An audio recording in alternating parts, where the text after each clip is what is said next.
தீபம், விளக்கேற்றும் எண்ணெய் மற்றும் அகர்பத்திகள் ஒரு தெய்வீக அனுபவம். திருவண்ணாமலை அண்ணாமலையார் கோவிலில் கார்த்திகை தீப திருவிழா வெகு விமரிசையாக நடைபெற்று வரும் நிலையில் ஆயிரக்கணக்கான பக்தர்கள் சாமி தரிசனம் செய்து வருகின்றனர். காட்சிகளை பார்க்கலாம். கூடுதல் தகவலை செய்தியாளர் குரு தண்டபாணி வழங்க நாம் கேட்கலாம். வணக்கம் குரு தண்டபாணி.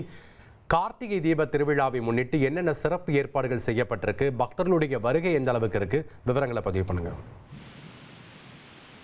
திருவண்ணாமலை அண்ணாமலையார் திருக்கோவிலில் கார்த்திகை தீப திருவிழா கடந்த 24ஆம் தேதி காலை கொடியேற்றத்துடன் தொடங்கி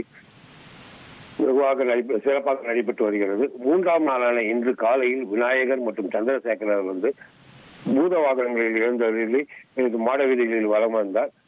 தொடர்ந்து இன்று மாலை திருவண்ணாமலை அண்ணாமலையார் கோவிலில் பஞ்சமூர்த்திகளுக்கு சிறப்பு அபிஷேகம் மற்றும் ஆராதனைகள் செய்யப்பட்டு பஞ்சமூர்த்திகள் சிம்ம வாகனத்தில் எழுந்தருளி மாட வீதிகளில் உள்ளனர்.